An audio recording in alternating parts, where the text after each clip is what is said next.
Good evening, I'm Chris Nachkate. Welcome to APTN National News. We begin with the school shooting in British Columbia. Several people have been killed in a mass shooting at a northwestern BC secondary school in the small town of Tumbler Ridge, shattering the small community of barely 2,400 people. RCMP have confirmed a number of people are dead, including the suspected shooter. CTV's Andrew Johnson brings us the very latest. A heartbreaking symbol of a tight-knit community in mourning. This is a deeply distressing incident. Shortly after 1:20 local time Tuesday, an alert was sent out to residents warning an active shooter may be in the community. The RCMP say they rushed to Tumbler Ridge Secondary School, where at least 25 people were found injured. 6 others, a 39-year-old female educator, 3 female 12-year-old students, and 2 male students ages 12 and 13 were found dead inside the school of just 160 students. Families are just mourning in their own way. Everybody has their own way of expressing remorse and grief, and we give them their comfort zone. Police say the suspect, who was found at the school dead of an apparent self-inflicted gunshot wound, was 18-year-old Jesse Van Rootselaar, a resident of Tumbler Ridge. The suspect's 39-year-old mother, Jennifer Strang, and 11-year-old stepbrother, Emmett, were found dead at the suspect's home. Well, we don't have an idea yet as to motive. And again, recognizing we're still less than 24 hours into this incident, it is something that we are certainly passionately pursuing. But it would be too early to speculate on motive. Andrew Johnson, CTV News, Tumbler Ridge, BC. Police in the Algonquin community of Kitigan Zibi in Quebec say 3 members of a family are dead following an incident early Wednesday morning. According to the Kitigan Zibi Police Service, authorities received a call just after 2 a.m. this morning of an incident in the community. The Sûreté du Québec, or SQ, said one of the 3 was declared dead at the scene, while the other 2 were taken to hospital where their deaths were confirmed. SQ Sergeant Nancy Fournier said 2 children aged 10 and 12 were killed by their father, aged 41, who used a firearm and who died by a self-inflicted gunshot wound following the shooting. In a public post on Facebook, Kitigan Zibi activist Bridget Tolley confirmed the deceased were members of the Tolley family. Both Quebec Premier François Legault and the local Member of Parliament Sophie Chattel shared their condolences with the community. Kitigan Zibi is located about 150 kilometers north of Ottawa. And if you need support today, you can call the Hope for Wellness helpline 24 hours a day, 7 days a week for counseling and crisis intervention at 1-855-242-3310 or connect the online chat at www.hopeforwellness.ca and follow the links. The trial of a young man accused of killing a 20-year-old First Nation woman is underway in Winnipeg. With more, here's APTN's TR Wheatley and a warning. Some of the details may be disturbing for some. The family of Michaela Gerard Roosin come and go from this Winnipeg courthouse. Wednesday marking day 3 of a trial where the Crown wants to convict now 24-year-old Josh Benoit for first-degree murder for killing Michaela in a home in Steinbach, a small town just 50 kilometers southeast of Winnipeg, in August 2022. RCMP Corporal Jonathan Tucker was the first of 2 witnesses. Back in August 2022, he was a member of the RCMP Major Crimes Unit and assigned to the case. Tucker testified that as part of the investigation, he spoke to witnesses and gathered evidence videos from various locations, including the Canadian Tire in Steinbach, where the accused Josh Benoit is seen on August 23, 2022. Video evidence played in court shows the same person entering the store, buying a cart full of items, then leaving the store with the same items. Tucker testified it was Benoit dressed in black with a Scarface t-shirt, wearing sunglasses and black latex gloves. Tucker also told the court that a receipt seized that day fits the timeline of the videos and shows a cash purchase of $268.68 was made for 1 black deep storage tote, quick ret concrete mix, 2 fast setting concrete, 1 33-inch black baseball bat, 1 heavy-duty tarp, 4 rolls of black duct tape. Tucker said the items on the receipt match those seen in the videos. Also shown in court was surveillance video from the apartment block where Michaela lived in Winnipeg that shows her leaving on the night of August 25th, 2022. The other witness Wednesday was the Canadian Tire manager. He described similar evidence as Tucker. Michaela was a member of the Saugeen First Nation. Her body was found on August 28, 2022 on a remote ATV trail. On August 27th, RCMP responded to a call about a homicide at Benoit's mother's home in Steinbach. When RCMP arrived, Benoit had fled in his vehicle. When RCMP arrested Benoit, his car caught fire. RCMP believe he started it while being pulled over. On Monday, Benoit's father testified that he was the one who made the 911 call, which was also played in court. Earlier this week, Michaela's cousin testified that August 25th was the last day she had seen her cousin. Within days of Michaela being found in 2022, the community rallied together for a vigil. Court also heard that Michaela and Benoit knew each other, having met at the Rossbrook House drop-in center where Michaela attended school and worked. Benoit has pleaded not guilty. The trial is expected to go until the end of February with Crown witnesses this week and next.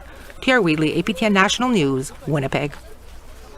Wednesday marks the 7th day of the inquest into Aisha Hudson's death. Hudson was shot and killed by a Winnipeg police officer after a high-speed pursuit on April 8th of 2020. Testifying today were multiple witnesses recalling what they had seen from their own vehicles. A husband and wife testified as witnesses and were roughly one of two cars away from the Jeep Hudson was driving. The couple says that they were boxed into the area by a police cruiser and did not process the gunshots until traffic was let through. No witnesses were offered any follow-up or resources, and they were allowed to leave the scene. Each witness described Hudson's vehicle losing control before the collision with the pickup truck that ended the pursuit. One witness who recorded the incident says that he had never seen that amount of police vehicles before, and when asked what could be done in the future, he stated that Hudson wasn't holding a gun and aiming at officers. She was panicking and trying to get away. All she had done was take some liquor, and he does not understand why cops responded with their guns out. The inquest will continue on Thursday and Friday with more testimonies from witnesses. It was a historic day for Canada's Arctic as it was announced the first university in the region will be located in Arviat, Nunavut. The announcement was made at the Inuit Tapiriit Kanatami's headquarters in Ottawa on Wednesday afternoon. The post-secondary institution is set to open in 2030 with a capacity for 100 students. Arviat was chosen by ITK after a review of 51 communities over the past year. The plan is to expand the Inuit Nunagat University's main campus in Arviat with knowledge centers in the 3 other Arctic regions. The close to $200 million facility will be funded by Nunavut Tungavut Incorporated, the Government of Canada, and the MasterCard Foundation. Nathan Obed is ITK's president. A university in Inuit Nunagat is one of those essential pieces of bringing our homelands into Canada in more than just a place on a map. We have for too long thought of the Arctic as a frontier, as something that is wild and untamed and somehow impossible to provide government services, to provide respect for Indigenous peoples' rights. And this is one of these steps in changing that. The Standing Committee on National Security, Defence and Veteran Affairs met today to assess Bill C-12. It proposes changes to Canadian border security and immigration law. The House of Commons passed Bill C-12 last December, and now it's being studied by a Senate committee. Grand Chief of the Mohawk Council of Kahnawake, Cody Diabo, attended the meeting via video conference. He says Kahnawake was not consulted directly about the bill.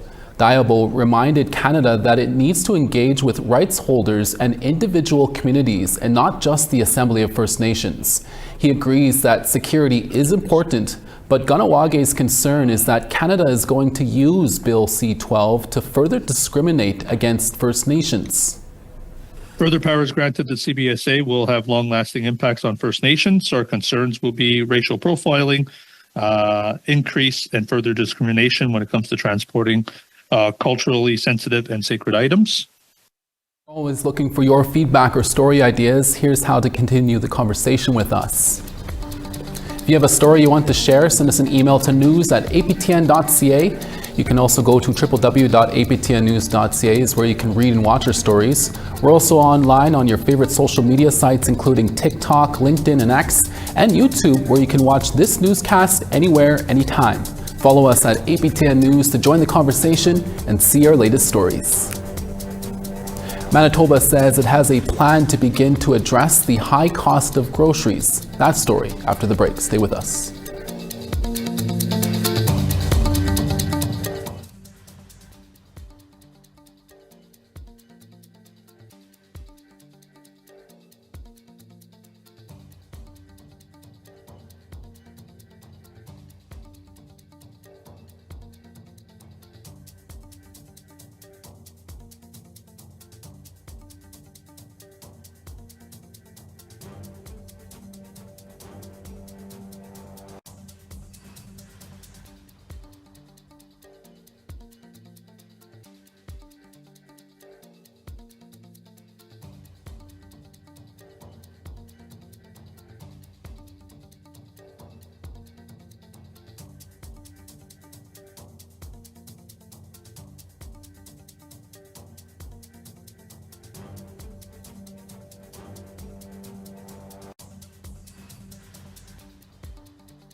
Thank you for staying with us.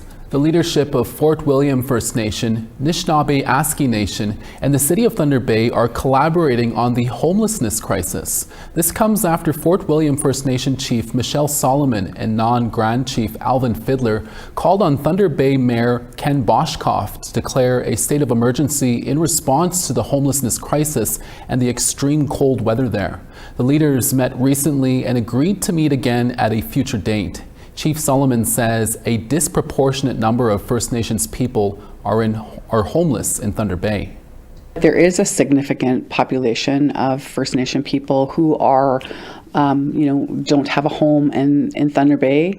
And I guess, on my part, I really believe that this is a significantly complex issue that requires, a coordinated effort to start to address.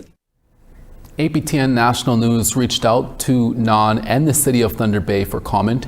A spokesperson for NON said there will be no further comment at this time, while a spokesperson for the city said the mayor's schedule would not permit an on-camera interview. Winnipeg police say they have arrested a man suspected of starting a house fire that took the lives of 2 First Nations women over the weekend. Officers say the suspect is directly related to the victims. Investigators learned that the fire had been deliberately set following a dispute between family members. 18-year-old Tiana Nadaway and 48-year-old Crystal Mary Ellen Beardy were members of the Garden Hill First Nation living in a duplex in Winnipeg's West End neighborhood. The house's porch was allegedly set on fire last Saturday morning. They were both transported to hospital in critical condition where they later succumbed to their injuries. 3 others are also in hospital but in stable condition. On Tuesday, police arrested 30-year-old Douglas Wayne Jr. Nadaway and charged him with 2 counts each of second-degree murder and arson with disregard for human life. Nadaway is now detained in custody.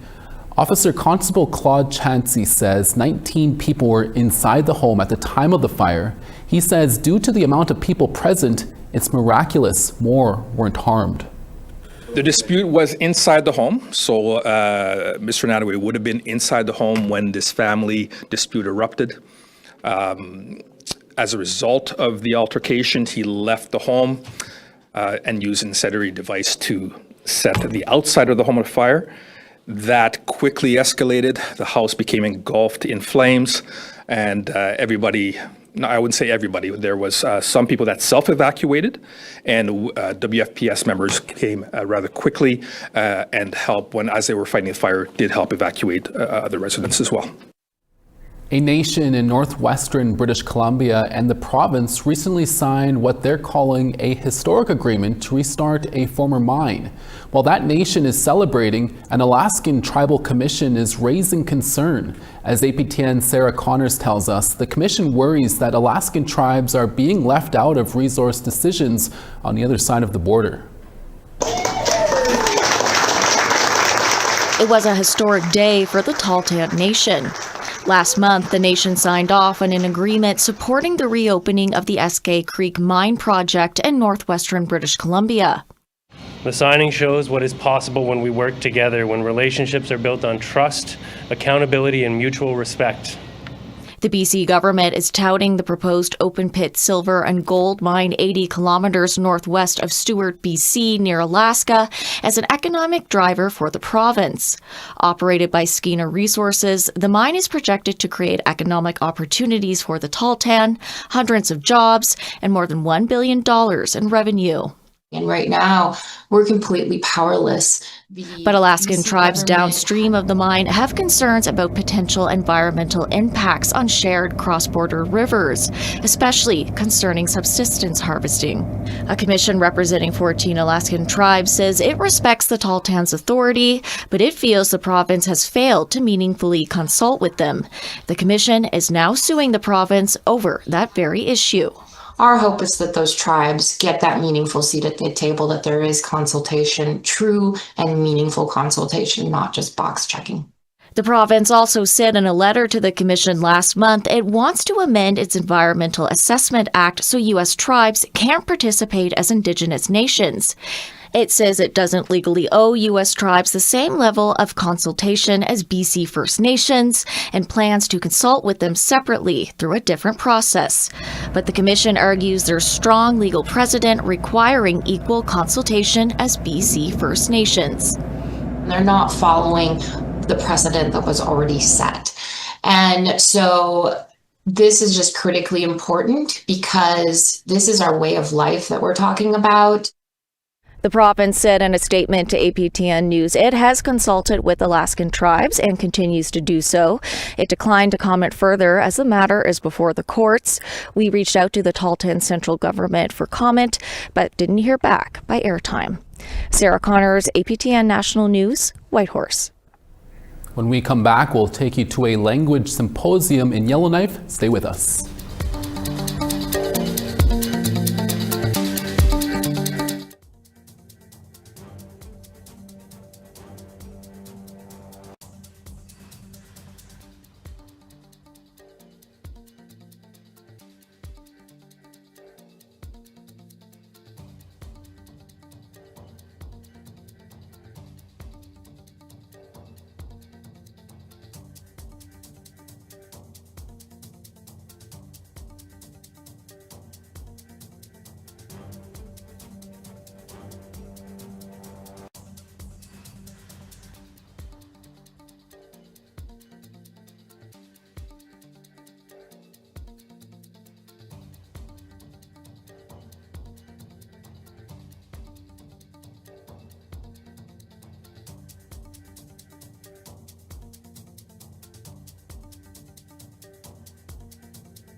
Welcome back. Time now for our photo of the day. Eric Wilson captured this rare and hard to see ptarmigan near Fox Lake Cree Nation in Manitoba. You have a great eye, Eric, and thanks for sharing that great shot. Keep those pictures coming in by sending them to share at aptn.ca for the chance to be our next photo of the day. Now let's take a look at tomorrow's weather forecast.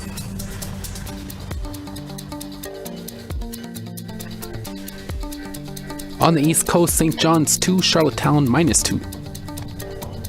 The Grand River -13, Happy Valley Goose Bay -1. Saguenay -8, Quebec City -1 and sunny. Toronto -4 and partly cloudy, Sarnia -2. Timmins -7, Sudbury -4. Churchill -10, Thompson -4 and cloudy there. -4 in Gimli, Dauphin +3.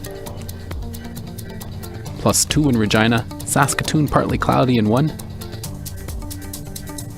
Rain in Uranium City at -4, Buffalo Narrows 2. High Level -2, Fort Chipewyan -4 and cloudy. Sun's out in Lethbridge at 10, Medicine Hat 10.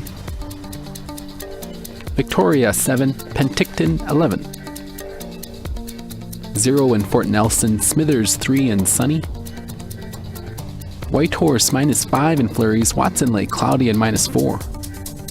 Norman Wells clear skies and -22, Wrigley -20. Tuktoyaktuk -31, Sax Harbor -43. -34 in Baker Lake, Cambridge Bay -40. And Arctic Bay -22, Agulik -19.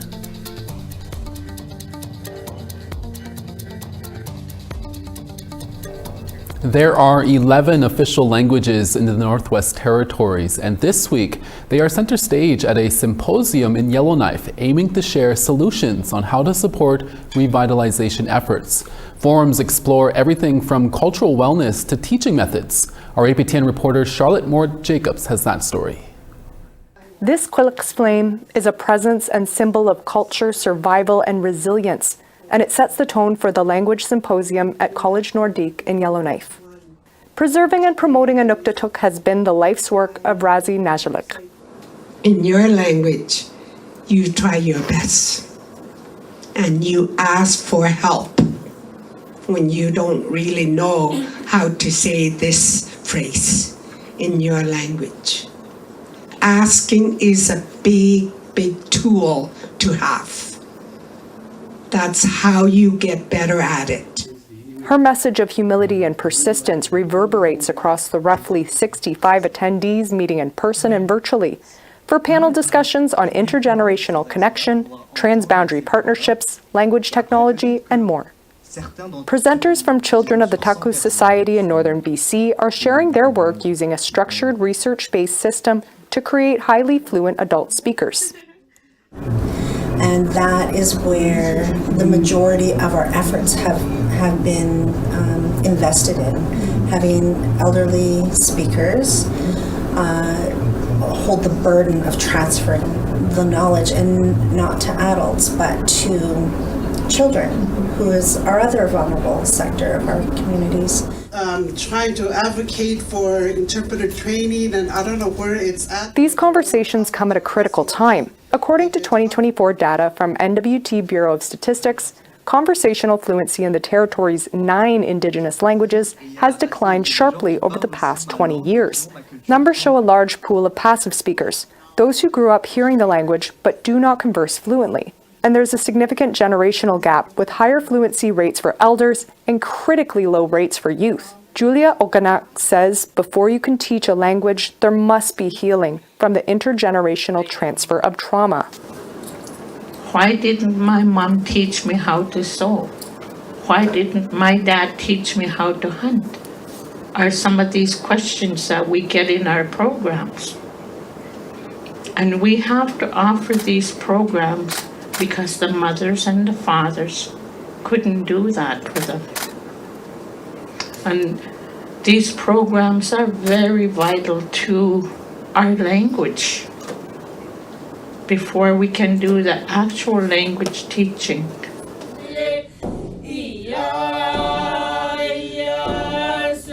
Patricia Ogana is doing that healing work alongside her mom, and in the process, she's regaining her language.